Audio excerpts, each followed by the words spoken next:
Hi, this is Trey Passer. Welcome to another Mr. Nightmare reaction. If you please, can you please hit the subscribe button and hit the like button? I would greatly appreciate it. And again, I'm doing another Mr. Nightmare reaction video. This is Out of Gas Horror Stories, which is running out of gas, especially on the highway, is a scary prospect. So I know this is going to be good. So let's get right to it. I'll be right back with my reaction. Okay, let me put my headphones on.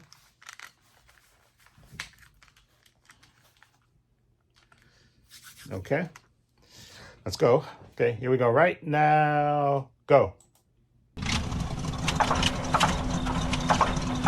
Out of Gas Horror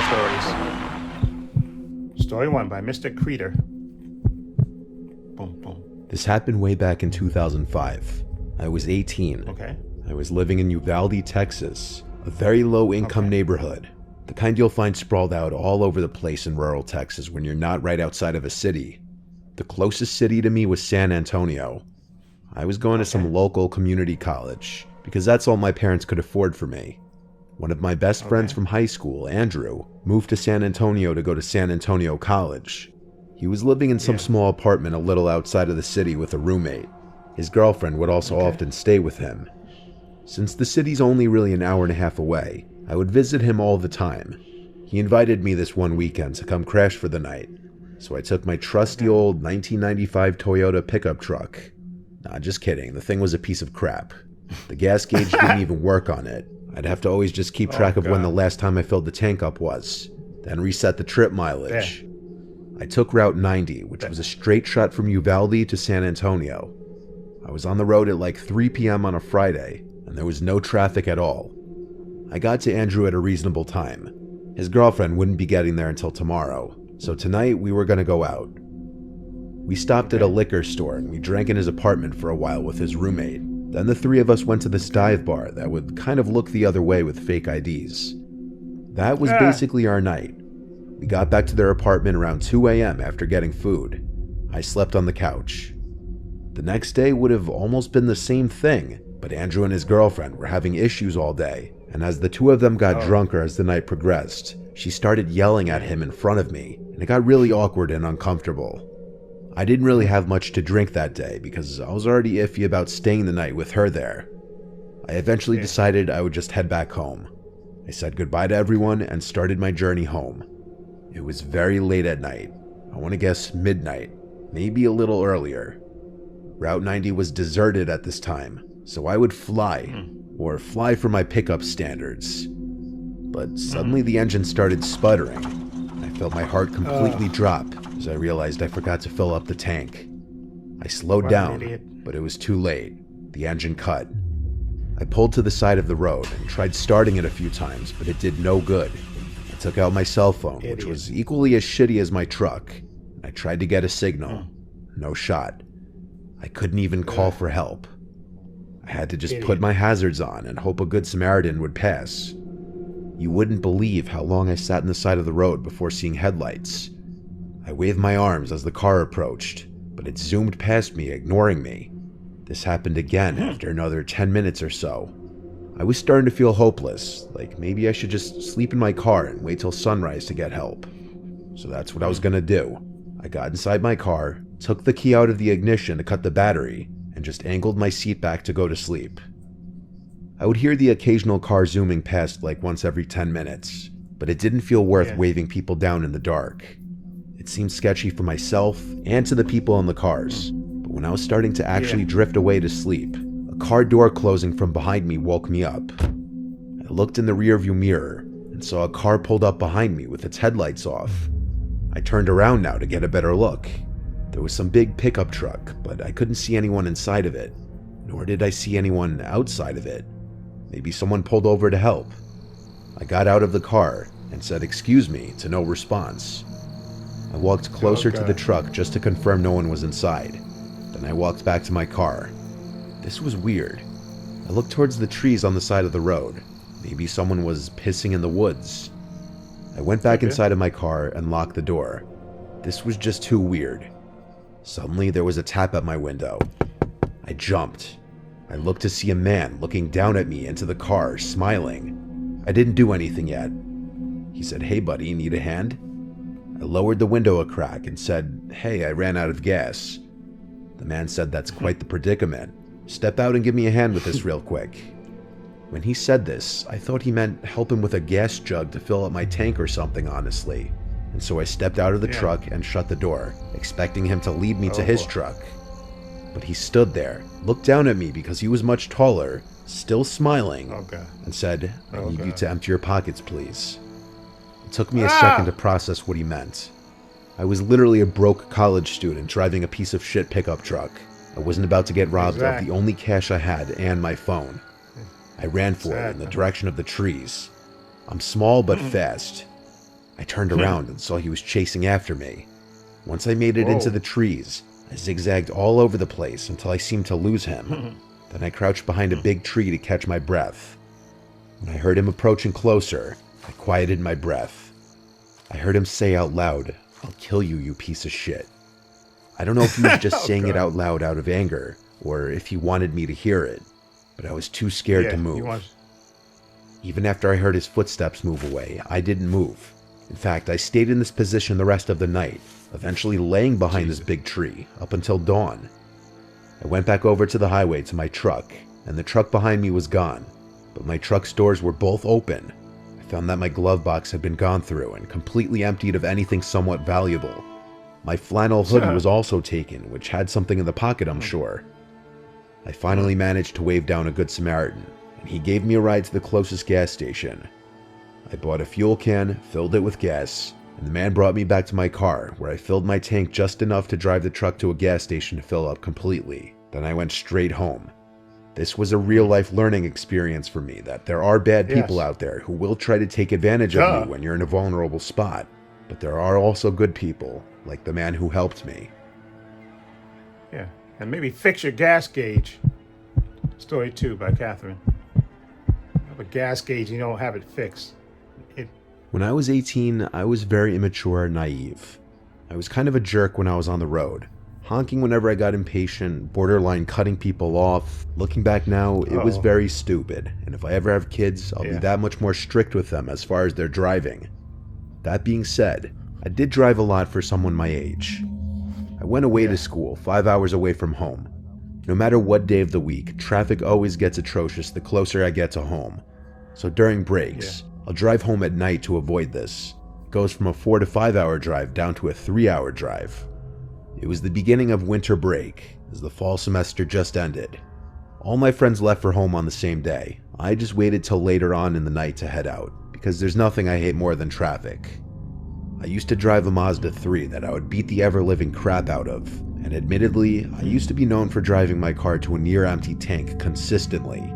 People would comment on it whenever they'd be in the car with me, and I'd always assure them that the car would still have at least 30 miles to go even after the needle would hit E. I found out the night I was driving home from school that I was wrong. I was only like an hour into my drive on the interstate. The needle was on E, and I was pushing my luck, waiting for a gas station sign instead of looking up the nearest one on the map. The car started making these weird sounds suddenly and jolting, and that's when I realized I may have actually run the tank empty this time. I got off the first exit ramp and hoped it would lead right to a gas station. This exit was dark though, with no street lights, and there was just woods on either side. I was scared to slow down and lose my speed because I didn't know if I'd have enough gas to find a gas station.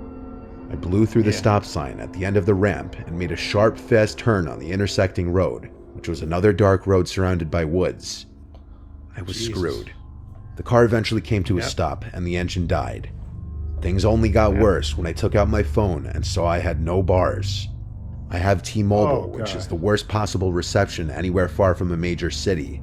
I tried calling 911 because I was stupid and thought that 911 works even without reception. Of course, it didn't. I was terrified because I didn't know what to do. I turned on my hazard lights and just waited for someone to pass by. It was a long time before I saw headlights approaching. When I did, I flashed my headlights at them, and they passed me, made a U-turn, then pulled up on the grass behind me. I didn't know who was getting out of that car though. I was an 18-year-old defenseless girl. I just cracked the window down a little bit as this man approached my car. I told him I need help, I ran out of gas. He offered to give me a ride to the nearest gas station. He was this balding guy with glasses on. He kind of looked trustworthy. I had no other apparent options but to accept his offer. I got out of the car and followed him to his car, making sure to lock my doors first. His car was a black Honda, year probably a 2010. It smelled funky in his car. I couldn't pin what the smell could be though. He banged another U-turn and started driving in the direction he was driving before. He made conversation with me, asking where I was from and basic questions. I was honest with him that I was driving home from school. He said he lived in the area, and that they don't get too many out-of-towners getting off the interstate for this quiet little town. The route we were taking lacked any buildings anywhere. It was just woods everywhere. I asked if he knew of any gas stations, and he said yeah, just a ways up the road. I started hearing bumping and thumping coming from the back of the vehicle. It sounded like the trunk. Oh, God. At first I thought it was maybe just bumps in the road or a loose object in the trunk. He seemed to keep talking and talking, like he wouldn't stop. Finally, we got to a sort of town-looking area. There were some lights and buildings at last. A diner and a few small houses. There was a red light at the first intersection since I got in his car. We came to a stop, and for the first time there was silence. And then, I heard the unmistakable sound of someone screaming in the trunk, followed by thumps and bangs. I looked at the man who looked at me. In a split second, I unbuckled my seatbelt, opened the door, and ran, while at the same time he tried grabbing me and pulling me back into the car. I heard him get out as well, but instead of chasing me, he ran to close his passenger side door, and then I heard him floor it down the street. I ran into the diner and asked for help, making a scene.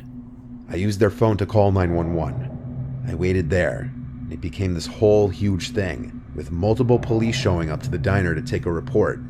Given the gravity of the report that I was making, that I heard someone in the trunk of the car, they had to get every last detail from me about the man's car, his appearance, and where he picked me up. I was also given a ride back to my car so that they could also include the pickup location in the report. They also helped me get a hold of AAA, which eventually would come to my location to fill my car with gas. This was overall the scariest experience of my life. I was shaken to the core the whole rest of the ride home. I hope they found that man, and I hope whoever was in that trunk is still alive today. For all I know, that man could have been bringing me to his house or somewhere else, and I was just lucky I had a chance to get out at that red light. Yeah, you are lucky, because you could have been in that trunk too as well. Story 3, Anonymous. I live in Burke County, North Carolina in Morganton. I'm used to the quiet lifestyle that comes with living in a rural place.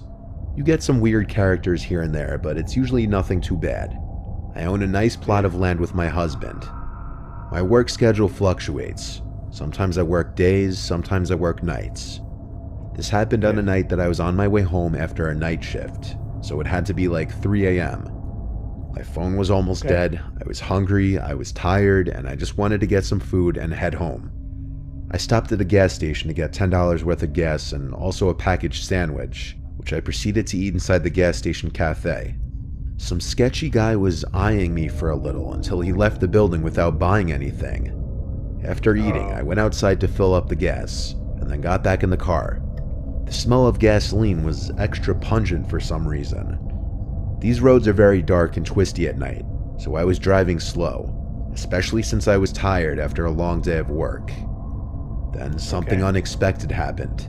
The needle on the gas gauge suddenly dropped to E, and the low gas light came on and beeped. I had no idea what was going on. I'm not a car person, and I'd never run out of gas before this. Plus, the needle just suddenly dropped. I thought at first that the computer was glitching, so I pulled over and restarted the car, but the needle was still on E. I tried to continue driving, but the engine died. I started having a panic attack. I called my husband first thing, and thank God he picked up. I asked him how did my car run out of gas after I just filled up, and as I got out of the car, I smelt gasoline. I told him this, and he said it sounds like I have a leak. He told me he'd head right over, and he'd call our roadside assistance company. But then I heard a car coming with no headlights, and suddenly it stopped, not far behind my car. I suddenly thought to bring up that sketchy guy who was watching me at the gas station, and I asked my husband if there was a chance he did something to my car. My husband's tone suddenly changed to sounding more concerned and worried. He said yes, there's a chance that he may have cut my fuel line. I didn't know what that Yep. meant. All I knew was I needed to run. I took my keys out of the ignition and shut the door and locked it so that the headlights would turn off. My phone was on like 2%, so I told him to text me when he's close. I ran off the road and towards the first house I could find. I ran down the long driveway and up the property to the front door. All the lights in the house were off. I still rang the bell multiple times anyway. Eventually, a light turned on, and then the door opened. A man in his 60s opened the door. He looked like he was just woken up. I asked him to let me in to hide and charge my phone. After a bit of explaining, he opened the door fully and let me in.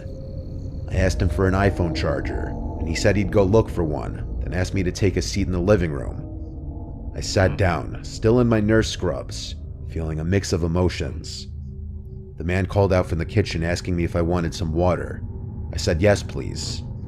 Little did he know, I saw his reflection in a mirror in the living room that gave visibility into the kitchen. I saw him fill a cup with water. Then I know for a fact I saw him drop something into the water. He walked out of view of the mirror, but the faucet was still running. It ran for a solid 30 more seconds before he turned it off. He came back into the living room with a glass of water and handed it to me. I thanked him, and he sat down and just looked at me, then asked me to explain the situation again. I replied to him I just really need a charger so that I could contact my husband. He said, "Oh, right," and went upstairs.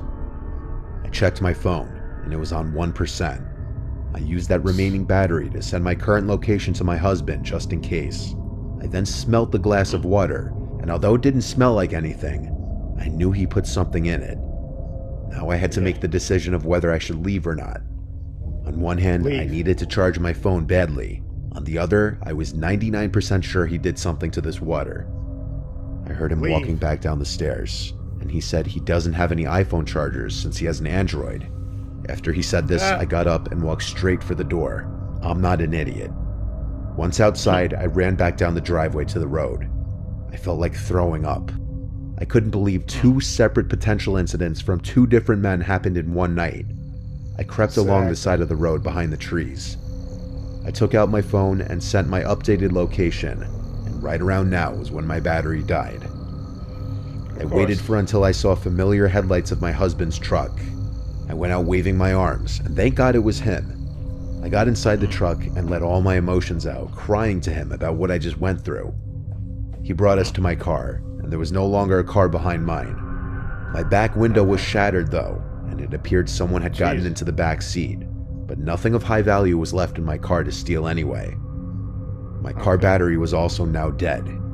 When I told my husband about the man who tried to potentially roofie me, he was so furious he wanted to go break down his door, but I told him no, let's just wait for the tow truck to come. We waited quite a while before it came, and my car was towed to my dealership, where they would take the car in the next day. My husband was right. My car was vandalized and the fuel line was cut completely.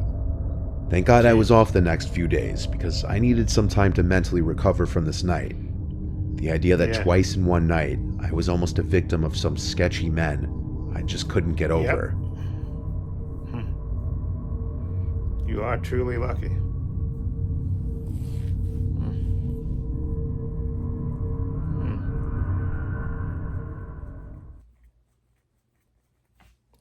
Okay.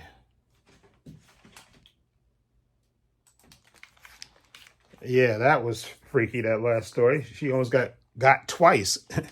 The guy at the gas station cutting a fuel line, and then she goes to a house down the road, and the guy slipping a roof, probably trying to roofie and rape her. That's Jesus Christ.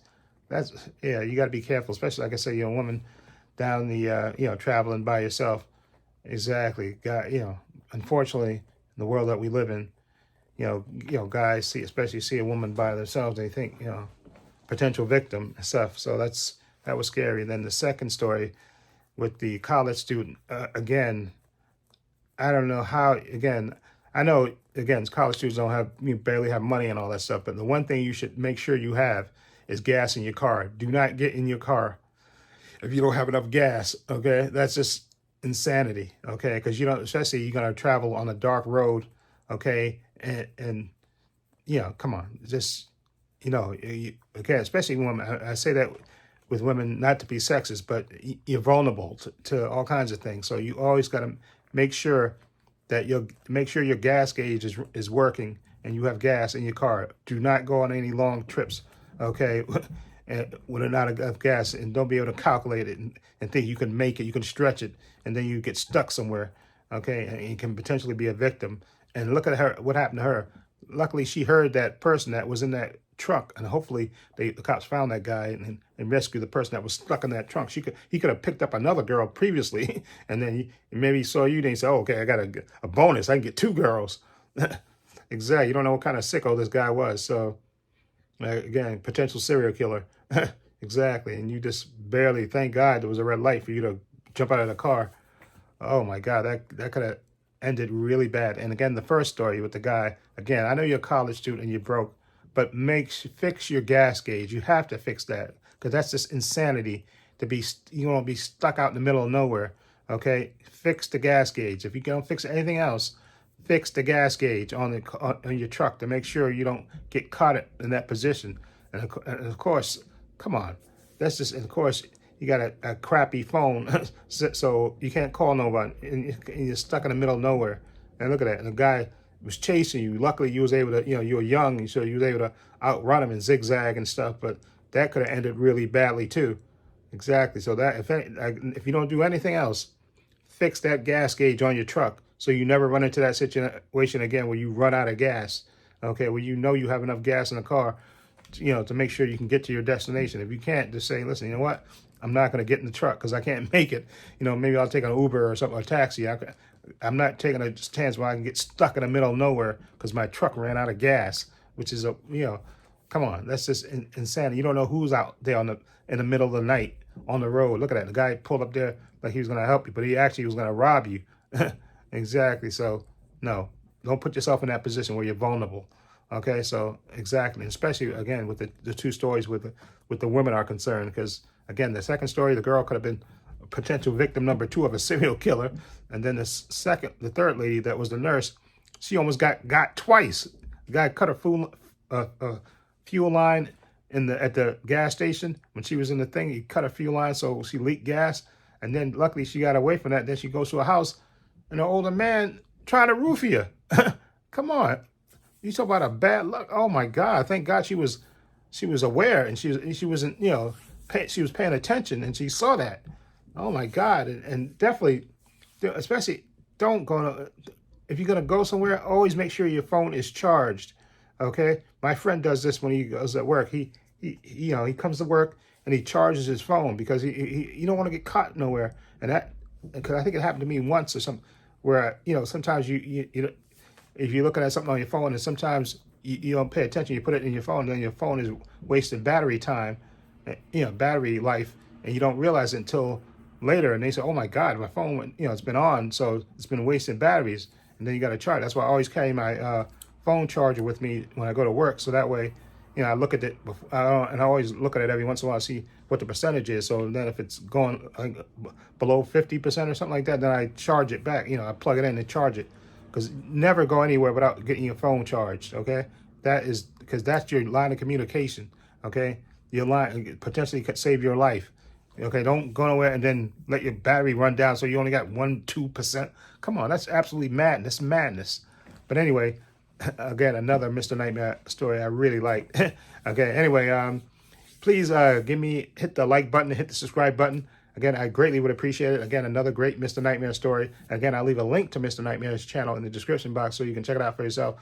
Also have links down below to my Facebook, my Twitter, my Instagram. Also have a link down below to my other channel called Views and Opinions. Check that channel out as well. Also have a link down below to my Patreon. I want to say a special thank you to my 2 patrons. Their names will appear in this video somewhere. Okay, my Patreon's only $5 a month, and I have tons of content on there. I have Marvel shows, DC shows, movies. I have Gen V on there. Follow link down below to check it out. Also, please hit the subscribe button, hit the notification bell so you know when I upload new content to this channel. And this is Trey Pastor saying so long and take care.